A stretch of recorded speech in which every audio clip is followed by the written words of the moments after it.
Bee sting pain research. Michael L. Smith, a PhD candidate at Cornell University, embarked on a unique experiment to measure the pain of bee stings at different locations on his body. He kept this up for 38 days, stinging himself 3 times each on 25 different body parts. But before we get into Michael's story, let's look at exactly what happens to the individual bee and your body if you are unfortunately stung by one of our honey-making friends. The bee's stinger is located at the tip of its abdomen. During the sting, 2 venom sacs mix together, creating a component that enters the body through the needle. It is the honeybee's last resort to use its stinger, and we're about to find out why. The bee's stinger is torn from its body during the sting and remains lodged in the stung area. At the time of the stinging, some of the bee's internal organs are also torn, causing the bee to die within a few seconds and sending them straight up to bee heaven or down to bee hell if they've been a bad bee. So you can see that our little bee friends don't want to use their stingers, as it means certain death for them. Honeybees only sting when provoked, and it's very unusual to be stung by a bee for this exact reason. We should look at bees as the gentle and fascinating creatures they are when we can, and remind ourselves that they lose more by us provoking them to sting us. When they do sting, however, as a natural defense for the hive, the scent of the venom released by the bee acts as a beacon and attracts other bees to the area, who also continue to sting. So what happens in your body after a sting? The venom causes redness, pain, swelling, and itching at the sting site.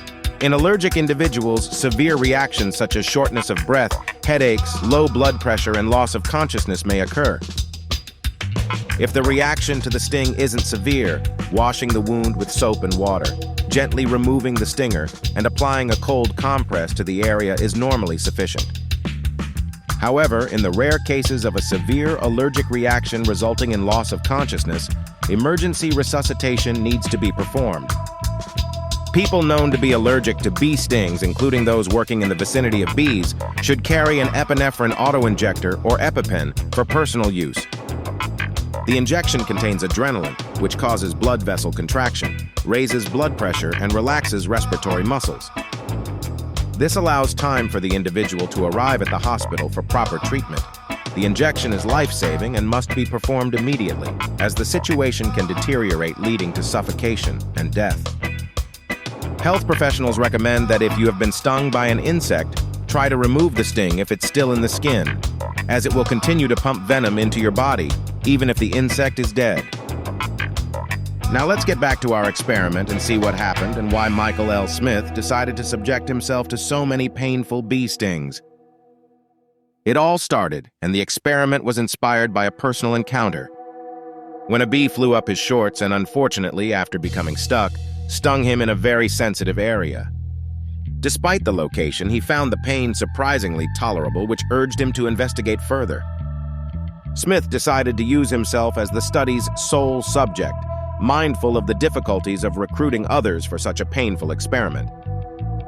By grabbing bees and pressing them onto various parts of his body, he was able to administer stings across 25 different locations, from his head to his toes. To measure the pain, he left the stinger in place for 1 minute, before removing it, and then assessed the pain level on a scale of 1 to 10.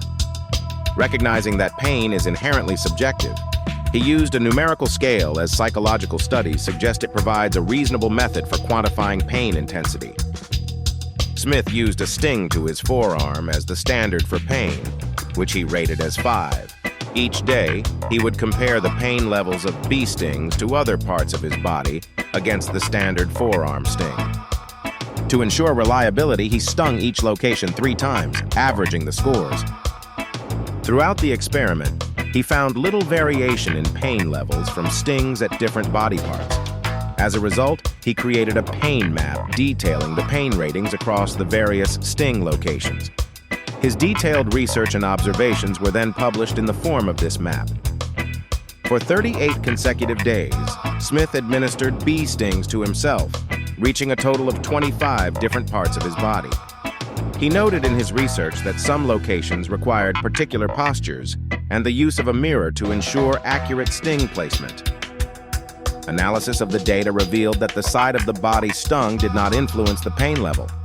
Contrary to his initial experience, Smith found that the most painful locations to be stung were the nostril and the upper lip.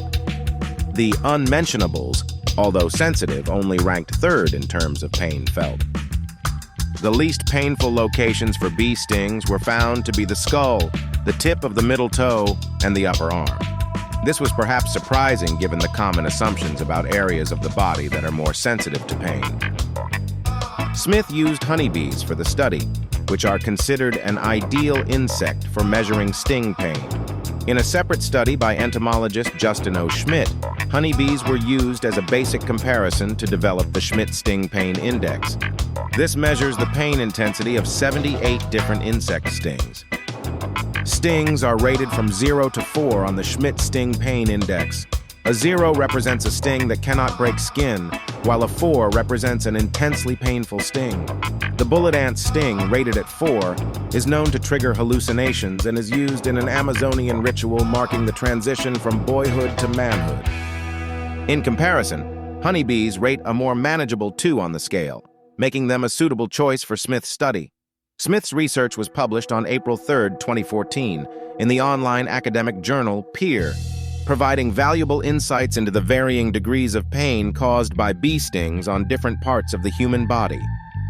In conclusion to Smith's study, we should feel comfort that a bee's sting is really not that bad in terms of pain compared to other insects. And always remember, bees and humans have had a relationship for thousands of years. In fact, a new study of prehistoric artifacts suggests that the relationship between humans and honeybees may have begun over 9,000 years ago. The findings, published in 2015, suggest that humans have been exploiting honeybees almost as long as they've been farming. Today, honeybees are largely domesticated. They are kept in hives, and their honey and wax are harvested by humans. However, this life of servitude hasn't always been the case for these insects.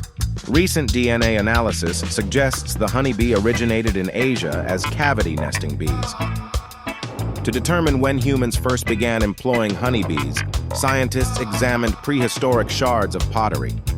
They found the chemical fingerprint of beeswax on artifacts dating as far back as 7th millennium BC across Europe, the Near East, and North Africa. The bees appeared to be spread throughout Europe at the time, with a northern limit in Denmark. In Britain, beeswax was present in the south, however not in Ireland or Scotland, indicating another northern boundary. Neolithic farmers probably procured honey from the early bees, as it would have been a rare source of sweetness in their diet, the researchers wrote in the study. Beeswax may also have been valuable, as it could have been used as a glue, cosmetics, or medicinal purposes. The research offers insights into the symbiotic relationship between humans and honeybees.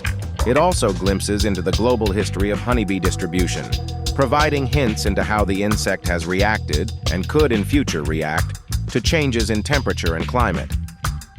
So as you can see, the bee world is extremely fascinating and we still have lots to learn.